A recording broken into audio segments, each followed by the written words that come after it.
जय श्री राम, जय श्री बालाजी महाराज। कौन सी शक्ति आपके पितरों को बंधन में डालती है और कौन सी शक्ति बंधन से मुक्ति दिलाती है? किन शक्ति और किन क्रियाओं के द्वारा आपके पितृ बंधन में आ जाते हैं, और जब पितृ बंधन में आ जाते हैं तो घर में किस किस प्रकार की समस्याएं उत्पन्न हो सकती हैं, खासकर जब पितृ बंधन में हो। आज की वीडियो बड़ी लाभवर्धक है, ज्ञानवर्धक है। अगर ये वीडियो आपको अच्छी लगती है तो अपने तक न रखकर 10 लोगों तक जरूर शेयर करना, और हनुमान जी से जुड़ने के लिए इस चैनल को जरूर सब्सक्राइब करना। क्या होता है, देखिए, जब भी कभी हमारे पितृ बंधन में होंगे, कुछ विशेष कार्य हमारे घर में होने बिल्कुल बंद हो जाएंगे, जैसे कि विवाह, शादी, और यहाँ तक कि संतान में अड़चन आना, गर्भपात होना, बार बार गर्भपात होना, बच्चों की तरक्कियों का रुक जाना, बच्चे पढ़ाई में नालायक हो जाना और पढ़ने में होशियार ना हो पाना, और यहाँ तक कि बहुत सारी समस्याओं से घर के अंदर मंगल और पॉजिटिविटी का जो कार्य होता है, घर के बच्चे जो है पूजा पाठी ना होना, खासकर जब पितरों के ऊपर मलिनता और बंधन होता है, जब पितरों को बंधन में डाला जाता है, तो आपके घर में कोई ना कोई घर का मुखिया बीमार जरूर होगा। घर का मुखिया बीमार होगा, आपके दादा या उनकी बीमारी के तहत जो है मृत्यु जरूर होगी, अगर आपके घर के पितृ बंधन में है। तो घर के पितृ जब बंधन में होते हैं और कौन सी शक्ति इन्हें बंधन में डालती है, आज ये बात जानकर आपको हैरानगी हो जाएगी कि किन शक्तियों का सहारा लेते हैं लोग जब आपके पितरों को बंधन में डालना होता है। देखिए, जब पितृ आपके घर के बंधन में होते हैं, पहले की बात तो तंत्र के तहत जो है पितृ बंधन में किए जाते हैं। आपके तंत्र किस चौकी से छोड़ा जा सकता है? माँ काली की, शमशान काली की, शमशानिक क्रियाओं के द्वारा, जो कि बारली की चौकी से भी और माँ शीतला की चौकी से भी, यहाँ तक कि भैरव की चौकी से भी, ऐसी चौकियों से भी, और जो नीच प्रवृत्ति के शक्तियाँ होती हैं उनके तहत भी आपके पितरों पर बंधन डाल दिया जाता है। पितर आपकी मदद तो करना चाहते हैं, आपकी हेल्प तो करना चाहते हैं, लेकिन वही पितर हेल्प करेगा ना जिसके शरीर के अंदर ऊर्जा होगी, जिसके पास पावर होगी। अब पितरों के पास बल तो होता नहीं है, क्योंकि आप सोच के देखिए कि अगर कोई देव पितर आपके घर में हो, खानदान की शक्ति अगर कोई घर में हो, या जिसने हनुमान जी की पूजा करी हो, जगत जननी की पूजा करी हो, या कोई सिद्धि शक्ति को सिद्ध किया हो, वो देव पितर आपके घर की रक्षा जरूर करता है। वो आपको इंडिकेटर देता है किसी न किसी प्रकार से, और ये मलिन क्रियाओं के द्वारा, जैसे कि बकरे का खून, मुर्गे का खून, अंडा, शराब, दारू और शमशानिक क्रियाएं, इनके द्वारा आपके पितरों पर बंधन लगा दिया जाता है। पितरों पर बंधन लगा दिया जाता है। पितर जो है उन्हें कुछ काफी लंबे समय से, ना तो अगर आप कोई अंदाना निकालते हो, कोई कार्यक्रम करते हो, कुछ भी ऐसा करते हो, तो पितरों को नहीं मिलता। फिर घर में अगर कोई ऊत पितर है तो उस ऊत पितर को भी जो है मलिन अवस्था में किया जाता है। कहते हैं कि एक ऊत 100 भूत के बराबर होता है। घर में अगर मान लीजिए आपके कोई ऊत पितर है और आपने अपने पितरों के नाम का कुछ ऐसा कर्म कांड जो उल्टा कार्य करवा दिया गया है, जिसके कारण आपका ऊत पितर ही 100 भूतों के बराबर होया गया है। फिर आप कोई काम करने का कोशिश करते हो, कहीं कुछ करने का प्रयास करते हो, तो हर कार्यों में आप विफल ही होते हो, गिरते ही हो। तो पितरों पर एक किस्म का बंधन हो गया है। काफी लंबे समय से आपने अपने कोई भी देव पितर का आह्वान नहीं किया, किसी भी पितर को आपने पूजा नहीं है, और कई परिवार तो ऐसे हैं जो पितरों को मानते ही नहीं है।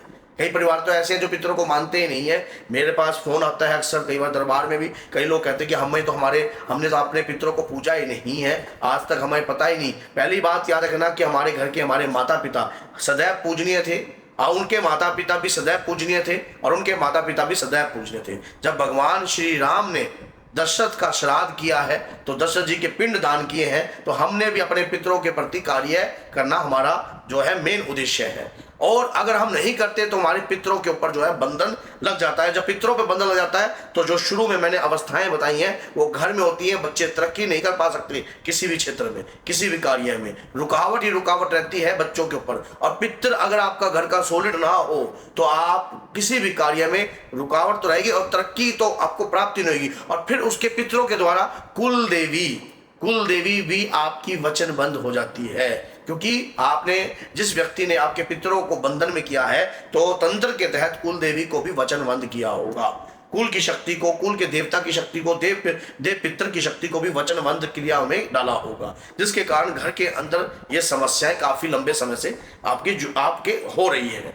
अगर आप परेशान हो चुके हो और कोई रास्ता आपको समझ में नहीं आ रहा कि ऐसी अवस्था में क्या किया जाए, कोई कह देता है तंत्र है, कोई कह देता है छुड़वाया गया है, कोई कह देता है ये है, लेकिन सारे काम करके आपने देख लिए कोई रास्ता आपको मिल नहीं रहा है, तो आप हमारे दरबार से भी अपना कॉन्टैक्ट बना सकते हो और दरबार में आकर भी इस प्रकार की क्रियाओं से मुक्ति प्राप्त कर सकते हो। और सबसे बड़ी बात जो होती है, हर चीज की काट होती है, हर चीज की काट, जिस याद रखना, दूध को फाड़ने के लिए नींबू, टाटरी और यहाँ तक कि सोडा और कई प्रकार की चीजों का जो है सिरका, इस प्रकार का सब चीजों से दूध को फाड़ा जा सकता है। इसी प्रकार से हर प्रकार की काट हो सकती है। लेकिन अगर आप चाहते हो कि आपके पितृ बंधन से मुक्त हो जाएं हमेशा के लिए, तो एक देवता ऐसा है जो हर बंधन को काट देते हैं, हर बंधन को। और आज तक वो देवता कभी बंधन में नहीं आते हैं तो सामने वाले की शक्तियों के सम्मान करने के लिए। आपने देखा था वो देवता कौन है?